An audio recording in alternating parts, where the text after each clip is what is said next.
हरे कृष्णा। भगवद गीता अध्याय 1 श्लोक क्रमांक 36। पापमेव आश्रय तस्मान् हत्वा एतान् आततायिना तस्मात् नार्या वयं हन्तुं धर्तराष्ट्रान् सबान्धवान् स्वजनं हि कथम हत्वा सुखिनो श्याम माधव। यहाँ पे अर्जुन भगवान से कह रहे हैं, यदि हमें ऐसे आतताइयों का वध करते हैं तो हम पर पाप चढ़ेगा।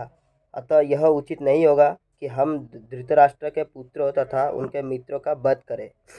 हे लक्ष्मीपति कृष्ण, इससे हमें क्या लाभ होगा और अपने ही कुटुंबियों को मारकर हम किस प्रकार सुखी हो सकते हैं।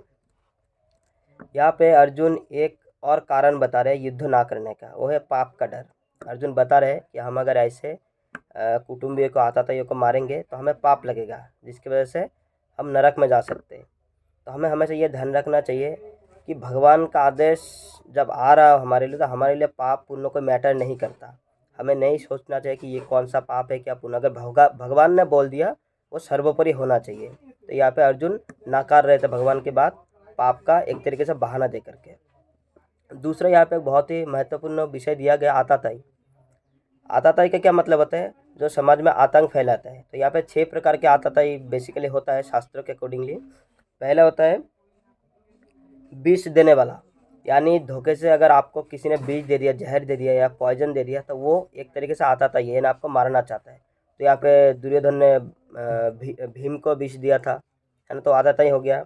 दूसरा आतताई होता है घर में आग लगाने वाला। तो दुर्योधन ने वो भी किया था, लाक्षागृह में आग लगा दिया था, तो वो भी आतताई वाला उसने काम कर दिया। और तीसरा होता है घातक हथियार से आक्रमण करने वाला, यानी धारदार हथियार से अगर हम किसी को आक्रमण करते तो वो भी आतताई हो गया।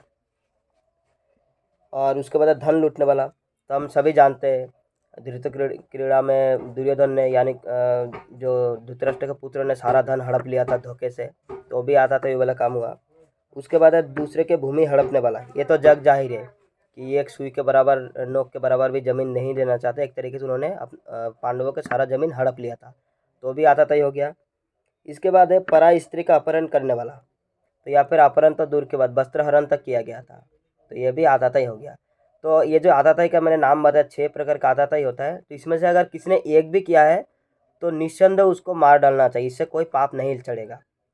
और यहाँ पे तो दुर्योधन ने यानी धृतराष्ट्र के पुत्र ने 6 के 6 जो आतताई वाला कार्य है वो सब किया था, यानी उनका तो उनको मारने से कोई पाप नहीं लगा, ऊपर से पुण्य भी होगा। ऐसे आतताई को मारने से समाज में शांति फैलेगी, तो पाप इसमें नहीं लगता। और आजकल हम देखते हैं कि हमें मालूम होता है कि इसने एक बड़ा बम मार दिया, लोगों को मार दिया, फिर भी उसको सरकारी वकील भी मिल जाता है ना, बहुत सारा उनको गवर्नमेंट की तरफ से सपोर्ट भी मिल जाता है, उनको सिक्योरिटी दी जाती है। तो अगर ऐसे हम करेंगे तो समाज में शांति कहाँ से आएगी, लोगों के अंदर डर ही नहीं रहेगा।